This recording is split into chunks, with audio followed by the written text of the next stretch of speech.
É impressionante o resultado, inclusive, das eleições para prefeito agora, sabe? A projeção de candidato que não dizia lé com cré, a não ser falar bobagem, a não ser ofender, a não ser contar mentira, a não ser falar mais, sabe, bobagem. E o povo terminou acreditando nessas pessoas e votou em alguma dessas pessoas. Porque falta o quê? Falta política.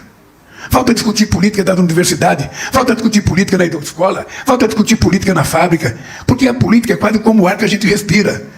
Ora, eu dizia quando eu era candidato, eu admito que um cara não vote em mim para ser deputado e vote num outro que tenha parecido comigo, do mesmo classe social, com o mesmo compromisso. Mas o cara não votar em mim, vai votar no seu patrão, que ele passou a não ter obrigado, alguma coisa está errada. Alguma desinformação não chegou nessa pessoa. Porque eu, no mínimo, quando eu voto, eu dizia agora, ultimamente, que era o seguinte: escolher um candidato a alguma coisa é como escolher um padrinho para o seu filho. Quando você escolhe um padrinho para sua filha ou para o seu filho, o que você quer? Uma pessoa de extrema confiança, uma pessoa que você conheça, e uma pessoa que você sabe, num infortúnio qualquer da tua vida, essa pessoa vai cuidar do teu filho, ou vai ajudar a cuidar do teu filho. É assim que a gente escolhe um padrinho ou uma madrinha. Eu nunca vi ninguém escolher o pior inimigo para ser padrinho ou madrinha. O cara que eu odeio, o cara que eu não gosto. Não, é sempre uma pessoa que a gente gosta, que a gente tem apreço. Ora, mas se você faz isso para escolher um padrinho, ora, por que você não faz o mesmo para cuidar da tua família, que é o caso do prefeito? Porque o prefeito cuida da tua família, ele cuida da rua, ele cuida da escola, ele tem que cuidar do transporte coletivo, ele tem que cuidar do lazer, ele tem que cuidar das coisas que a cidade tem que oferecer. É simples assim. Mas uma coisa tão simples é tão difícil, porque tem coisa que você vê totalmente irracional. E aí eu acho que a educação é a base para isso, e tem que ser uma boa educação. Uma boa educação, porque se a pessoa tiver uma boa educação, o homem vai ser um cara cuidadoso, ele vai ser um cara, sabe, que não fala tanta bobagem, que sabe respeitar o direito dos outros, que sabe que o limite da democracia é ele não ocupar o espaço dos outros. Tudo isso vai acontecer. E para a mulher? O que significa a educação para a mulher? Eu tenho dito que a educação para a mulher significa a coisa mais sagrada que uma pessoa tem que ter: a independência. A independência. Uma mulher com profissão, com emprego garantido e com salário, ela não vai aceitar ter do lado dela uma pessoa para conviver que ela não gosta, que maltrate ela, que ofenda ela, que não ajude ela nas coisas de casa. Ela não vai viver com alguém por causa de um prato de comida ou porque paga o aluguel. Ela vai viver com gente que ela queira viver. Ela vai fazer a opção de ser feliz. Ela vai querer viver tranquilamente. Porque muitas vezes a gente vê que as pessoas, por necessidade financeira, ficam suportando um traste dentro de casa. Não é um traste, porque eu aprendi com a minha mãe: um homem que levanta a mão para bater na mulher, a mão dele deveria cair. Porque não é para isso que a gente mora junto com uma pessoa. E a Andressa é o exemplo de que a oportunidade torna as pessoas iguais. A oportunidade, ela prova que ninguém é mais inteligente do que ninguém. Ela prova que se todos tiverem a mesma oportunidade, tiverem acesso aos mesmos livros, tiverem acesso aos mesmos professores, elas vão se desenvolver por si só, independentemente da origem social. O que elas precisam é ter do Estado aquele braço que o Estado tem que ter para ajudar aqueles menos favorecidos. Não é que a gente faz opção pelos pobres, ninguém gosta de ser pobre. O que a gente faz opção é de garantir aqueles que ficaram para trás na educação, na economia, no salário, a gente permitir que eles pelo menos consigam subir um degrau, um pouquinho de degrau a cada ano, para que todo mundo tenha a mesma oportunidade. E eu fico feliz, Andressa, quando eu vejo você aqui dizer que foi ganho pela ciência. Eu pensei que eu não gostava de música clássica. E um dia eu fui ganhar um prêmio na Áustria. Eu tive pela primeira vez a oportunidade, eu era pernambucano, o meu caso era forró, o meu caso era Luiz Gonzaga, era Dominguinhos, ou seja, eu falei, meus ouvidos não vão nunca concordar com música clássica. E aí eu fui ganhar um prêmio na Áustria e fui assistir, sabe, um concerto de violino. Eu nunca vi uma coisa tão bonita na vida. E eu descobri que meus ouvidos estavam preparados também para ouvir aquilo e gostar daquilo. Sabe? Então eu percebi que o que falta é o acesso. Eu, quando vi a Andressa falar, e ela confundia a Luciana com o Camilo com a Luciana, eu fico imaginando como é que ela ficou nervosa, porque todo mundo que vai falar pela primeira vez em público, a gente tem um apagão. E eu vou dizer, Andressa, que você se saiu melhor do que eu quando eu fui fazer meu primeiro discurso na minha posse do Sindicato dos Metalúrgicos, dia 24 de abril de 1975. Eu fui ler um discurso e eu não consegui ler o discurso de tanto que a minha mão tremia. Foi obrigado um companheiro segurar minha mão para que eu pudesse falar. E quando eu terminei de falar, fui dar uma entrevista para um companheiro que já morreu, Julinho de Gramont, que era meu assessor de imprensa, mas antes ele trabalhava na Bandeirantes. E quando ele me fez a primeira pergunta, a minha perna tremeu tanto que eu fui obrigado a sentar para poder dar a resposta. Então eu quero te dizer, se você for comparado a mim, você já é uma exímia oradora nesse país. Mas, além desse fato, Andressa, o fato de você dizer o que você falou, de onde você é e da sua origem, me dá muito, mas muito mais orgulho de um dia ter tido a ideia de criar as Olimpíadas nesse país. Eu queria criar as Olimpíadas de Matemática, porque eu achava que a matemática era uma matéria muito difícil para os alunos na educação, e eu tinha recebido a professora Sueli Druck, que até então era presidente do INPA, e ela me trouxe as pessoas que ganharam medalha de ouro das Olimpíadas de 2004. E eu percebi que aquelas crianças, aqueles meninos adolescentes que ganharam medalha de ouro, eram todos de escolas privadas. E por estranho que pareça, a maioria era do estado do Ceará. E a segunda era do estado do Piauí. E eu fiquei imaginando por que não São Paulo, por que não Minas, por que não Rio de Janeiro, por que não Rio Grande do Sul, por que em 2 estados pobres do Nordeste. E aí eu pensei, bom, e se a gente então levar a Olimpíada da Matemática para as escolas públicas? Na época, com o desdém que a gente sempre ouve quando a gente fala de escola pública ou das coisas públicas, o pessoal dizia para mim, não, presidente, os alunos da escola pública não vão se interessar pelas Olimpíadas. Eles não vão se interessar. Eu falei, mas vamos fazer o desafio e vamos testar.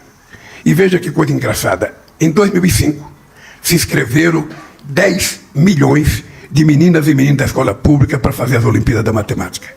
Em 2006, a gente não pôde fazer nenhuma propaganda porque era eleitoral. A gente não pôde nem colocar um papel na porta da escola convidando os alunos para se inscreverem. Não era ter nome de candidato, não. Era só para se inscrever. Nós fomos proibidos pela Justiça Eleitoral. E a resposta foi que se inscreveram 14 milhões de jovens. 4 milhões a mais do que na primeira. Na segunda, fomos para 18. Na terceira, vamos para 18 milhões de crianças inscritas. Hoje eu não sei quanto tem, mas deve estar mais ou menos perto disso. E aí eu tinha pensado, bom, por que só a Olimpíada da Matemática? Por que não a Olimpíada de Português? Porque eu tinha visto que nas provas de redação nas escolas era uma prova muito difícil para os alunos nos vestibulares.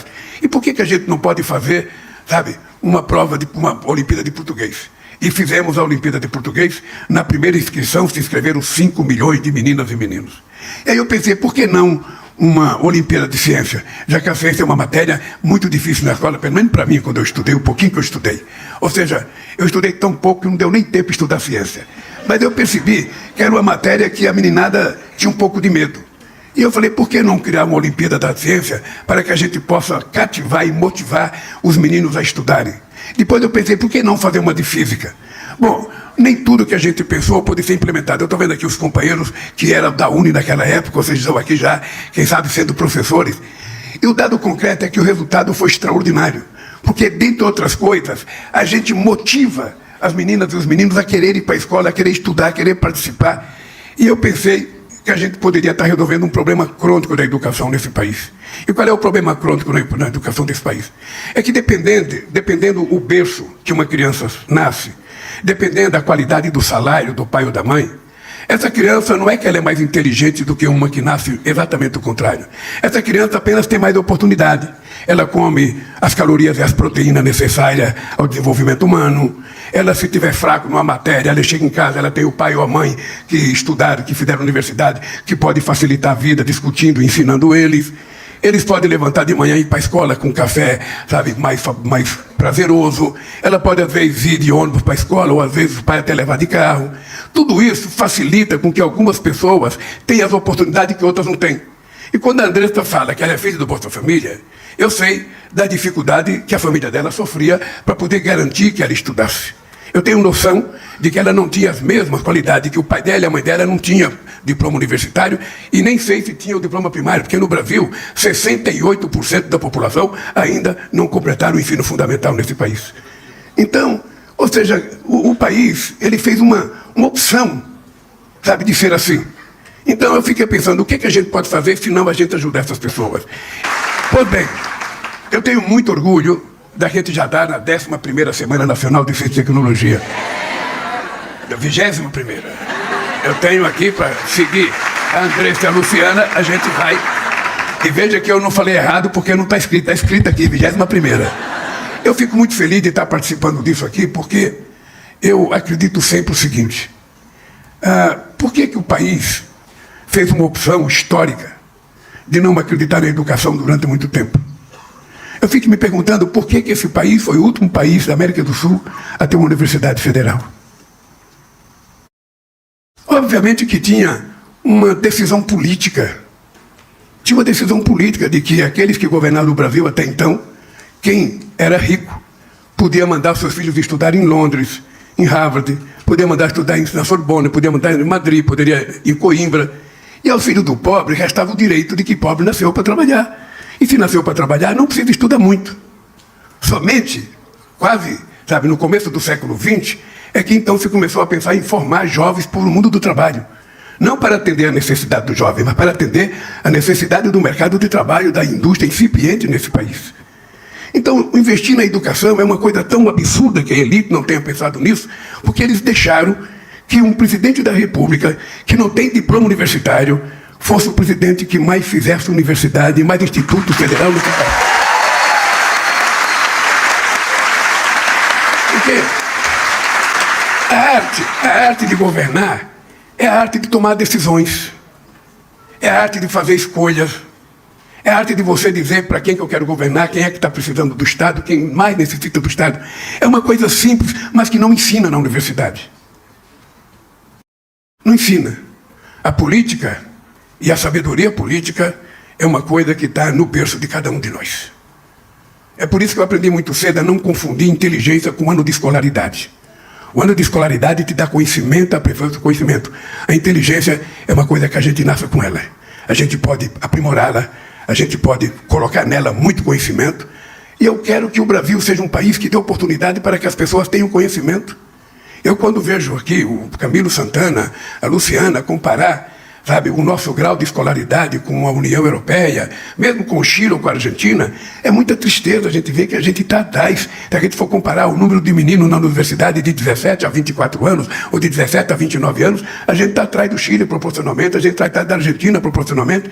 Ou seja, qual é o significado disso? Se nós somos o maior país da América Latina, tem a maior população, o mais industrializado, o mais rico, por que isso? Porque se tomou essa decisão de apostar na ignorância. É porque é mais fácil o processo de dominação. É porque é mais fácil o processo de você manipular a sociedade. Então, se pudesse, eu ia criar as Olimpíadas da Política. Porque é necessário fazer as pessoas entenderem que fazer política é tomar decisão. Fazer política é você escolher de que lado que você está. Fazer política é você decidir o que é bom para as pessoas e quem é que precisa daquelas decisões. Porque se não for assim, nós temos presidentes estudados nesse país que chegaram a dizer que o Brasil seria bom se ele fosse governado só para 35% da população. Isso ninguém precisa ser esperto para dizer, e muito menos inteligente. Todo mundo sabe que quando você tem uma quantidade de dinheiro e você atende pouca gente, você pode dar mais dinheiro para as pessoas, em forma de benefício. Mas quando você resolve integrar todo mundo e colocar todo mundo no bolo para comer, obviamente que vai diminuir. Vai diminuir a quantidade de pedaços de bolo para cada um. Pode até diminuir a qualidade, porque você precisa fazer o bolo crescer mais para colocar muito mais gente. E é por isso que eu, desde a minha primeira reunião como presidente do Brasil em 2003, eu disse, nesse governo vai ser proibido utilizar a palavra gasto quando a gente falar em educação. Educação é investimento, e o investimento de mais retorno, que um país pode ter. Nada pode dar mais retorno do que a educação. E, sobretudo, André, eu vou dizer para você, para uma menina que está aqui na minha frente, vou dizer para você, eu tenho duas coisas que eu prezo muito. Primeiro, a educação, para todo mundo, ela é importante porque ela te dá mais conhecimento, te prepara para enfrentar a dificuldade, te prepara para arrumar um emprego melhor, até para você escolher o emprego, te prepara para você escolher viajar para um país, querer conhecer outras línguas, outras culturas. A educação permite isso. E quem está falando para vocês é um presidente que sabe o que é procurar emprego sem formação e procurar emprego com formação. Que sabe o que é procurar emprego com diploma técnico na mão ou procurar emprego quando você não sabe fazer nada e quando te pergunta você fala, eu sei de fazer de tudo um pouco. Quem fala assim não sabe fazer nada. Então, eu queria te dizer que a minha vocação pelo estudo, A minha obsessão, não é nem educação, a minha obsessão pelo estudo é porque eu não tive. E o fato de eu não ter, eu aprendi que a minha mãe nunca ficar com raiva das coisas que ela não tinha. A minha mãe, a Janja de vez em quando briga comigo, ela fala, hoje não tem, mas amanhã vai ter. A minha mãe, mesmo quando ela não tinha comida para colocar na mesa, que tinha 8 filhos do lado dela, ela falava, hoje não tem, mas amanhã vai ter. E eu nasci com isso na cabeça.